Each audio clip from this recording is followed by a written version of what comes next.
নমস্কার। বিজনেস বাতে সোমনাথের সাথে অনুষ্ঠানে স্বাগত জানাই। আমাদের অনুষ্ঠানের শুরুতেই আপনাদের কাছে সনির্বন্ধ অনুরোধ রইল যে আমাদের এই চ্যানেলটিকে আপনারা শেয়ার করুন এবং সাবস্ক্রাইব করুন বেল আইকনটিকে টিপে। আজকে 5ই সেপ্টেম্বর সর্বপল্লী রাধাকৃষ্ণনের জন্মদিন। এই দিনটিকে আমরা শিক্ষক দিবস হিসাবেই জানি। এমন একটি দিন যে দিনটি ঐতিহাসিক দিন, কিন্তু আরও একটি কারণে আজকের দিনটি ঐতিহাসিক হতে চলেছে বলে মনে হচ্ছে। আজকের দিনটিতে দেশের বিচার ব্যবস্থার সর্বোচ্চ মন্দির টেম্পল অফ জাস্টিস এক ঐতিহাসিক সন্ধিক্ষণে পা দিতে চলেছে। নিজের দায়িত্বে টেনে নেওয়া এক ভয়ঙ্কর তথা কুখ্যাত মামলার শুনানি পিছিয়ে দিয়েছে সুপ্রিম কোর্ট। আমরা সংবাদ মাধ্যমের সূত্রে গতকালই এ বিষয়ে অবগত হয়েছি। এর সূত্রপাত হয়েছে গতকাল সন্ধে রাত্রিতে, যার সাক্ষী হয়েছেন সারা দেশের কোটি কোটি হতভাগ্য দেশবাসী। নিজের ক্ষমতা বলে যে বিচার প্রক্রিয়ার সূত্রপাত ঘটিয়েছিলেন দেশের সর্বোচ্চ ন্যায়ালয়ের প্রধান ধনঞ্জয় যশবন্ত চন্দ্রচূড়, তাতে হঠাৎ করে অস্থায়ী দাড়ি টানার চেষ্টা করা হয়েছে।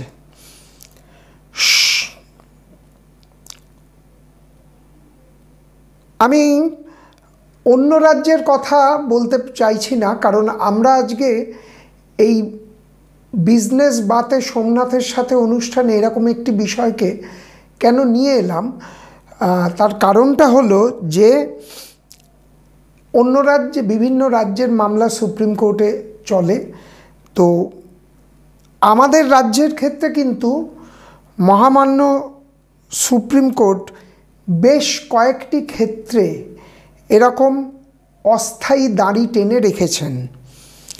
ডিএ মামলা, সরকারি কর্মচারীদের মাইনে সংক্রান্ত বা বেতন বৃদ্ধি সংক্রান্ত মামলা এক অনন্য নজির। এছাড়া বহু মামলা কোর্টের তত্ত্বাবধানে তদন্ত চলছে বা বিভিন্ন মামলায় আমরা বেশ কিছুদিন যাবৎ দেখতে পাচ্ছি পশ্চিমবঙ্গের ক্ষেত্রে কিন্তু একটা পর্যায় অবধি মামলা এগোনোর পর সেখানে কোনো না কোনোভাবে একটা ডিলে করার প্রবণতা কিন্তু শুরু হয়েছে। কিন্তু এবারের প্রেক্ষাপট একদমই ভিন্ন।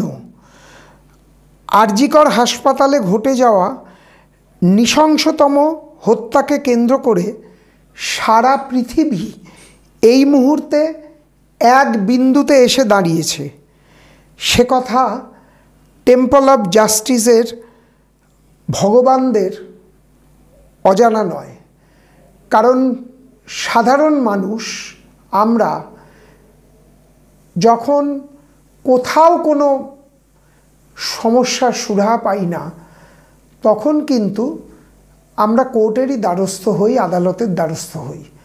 সুতরাং তাদেরকে মানুষ অন্তত বিগত কয়েক বছরে ভগবানের চোখে কিন্তু দেখা শুরু করেছেন। যে ঘটনাকে কেন্দ্র করে সারা দেশ তথা বিশ্ব উত্তাল, তখন সুপ্রিম ক্ষমতার অধিকারীরা কিছু জানেন না এমনটা হতে পারে না। রাতে ঘুমোতে যাওয়ার আগে পর্যন্ত তারা হয়তোবা জানতে পারেননি, এই যে সিদ্ধান্তটা গতকাল জানানো হয়েছে যে আজকে আর.জি. কর হত্যা মামলার শুনানি হচ্ছে না, তারা জানতে পারেননি যে সারা দেশের রাজপথ জনগণের পথে পরিণত হতে চলেছে। আমরা দেখেছি পশ্চিমবঙ্গ বাদ দিয়েও সারা দেশ জুড়ে কাল আকস্মিকভাবে জনগণ রাস্তায় নেমে এসে তাদের অত্যন্ত ধৈর্যশীলতার সঙ্গে তাদের প্রতিবাদ জানিয়েছেন। কোনো কোনো জায়গায় এই প্রতিবাদকে ভেঙে দেওয়ার একটা প্রচেষ্টাও কিন্তু হয়েছে। আমি সেগুলোর মধ্যে কিন্তু যাচ্ছি না, সেগুলো আপনারা দৈনিক সংবাদে দেখতে পাচ্ছেন। কিন্তু কেন এরকম সিদ্ধান্ত? ব্যাখ্যা অনেক রকমের আসতে পারে। এখানেই কোথাও একটা কিন্তু সর্বোচ্চ মহলে কিন্তু বিষয়টা ঠিকমতো পৌঁছচ্ছে না, কারণ দেশবাসী তারিখ পে তারিখ এর বিরুদ্ধে রুখে দাঁড়াচ্ছেন। হাসপাতাল, পুলিশ, প্রশাসন এই একটি ঘটনাকে কেন্দ্র করে কিন্তু ভেঙে চুরে তছনছ হয়ে গেছে আগস্ট মাসের ওই 9 তারিখ থেকে। মর্মান্তিক এই ঘটনায় কাঠগড়ায়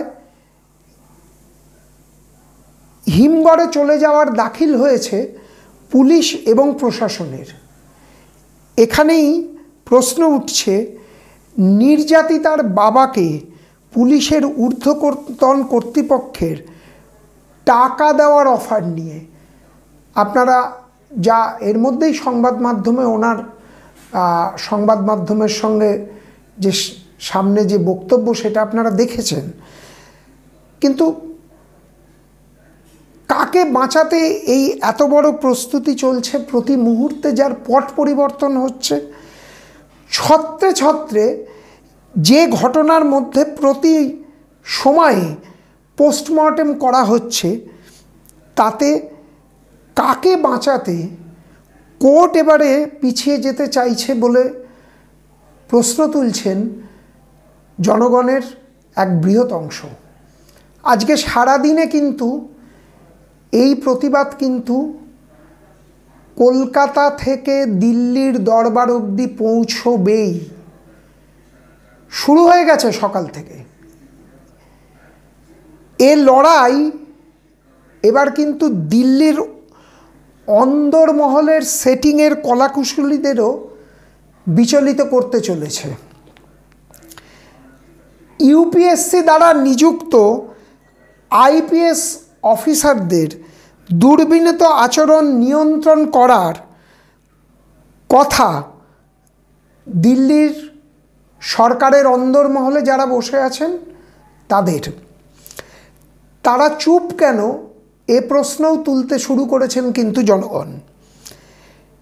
সেটা কি কেবলমাত্র সরকারের দুর্বলতা চাপা দেওয়ার জন্য, নাকি এর পিছনে আছে অন্য কোনো কারণ? এই রহস্য জানতে চাইছেন বাংলা তথা দেশের মানুষ। একটা ডেড বডিকে কেন্দ্র করে যেখানে সবাই শোকস্তব্ধ, সেখানে কিন্তু অন্য ধরনের একটা ব্যবসাকে রূপ দেওয়ার চেষ্টা করা হয়েছে।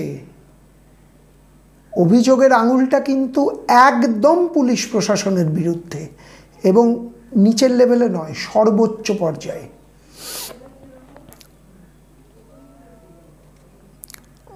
মহামান্যা রাষ্ট্রপতি মহোদয়া দ্রৌপদী মুর্মু ইতিমধ্যেই কিন্তু সামগ্রিক বিষয় নিয়ে, মানে এর আগে এই ঘটনাকে কেন্দ্র করে সবাইকে সতর্ক করেছেন।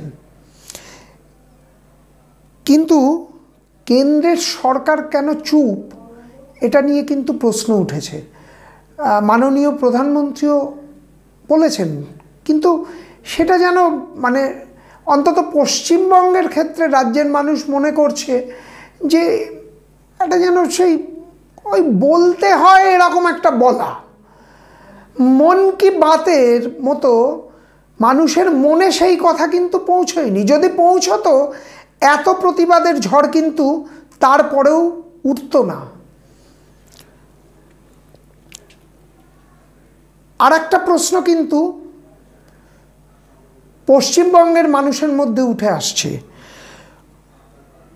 আমরা ধরে নিচ্ছি যে এই রকম একটা ঘটনাকে কেন্দ্র করে মমতা বন্দ্যোপাধ্যায় সরকারকে গদিচ্যুত করে দিল্লির কর্তা ব্যক্তিরা কাউকে বসাতে চাইছেন, কিন্তু সেটা কিভাবে এবং কাকে, এই প্রশ্নও কিন্তু ঘোরাফেরা করছে দেশবাসীর মনে। ব্যবসার কোন অঙ্ক মণিপুরের মতো পশ্চিমবঙ্গে কাজ করছে, এক অসহায় বাবা মায়ের আর্তনাদের মধ্যে, সেটাও নজরে রাখছেন রাজনীতির কারবারিরা এবং সমগ্র দেশবাসী। সময় কি খেলা দেখায়, আমরা কিন্তু তার দিকে অধীর আগ্রহে তাকিয়ে আছি। আজকে সারা দিন এবং আগামী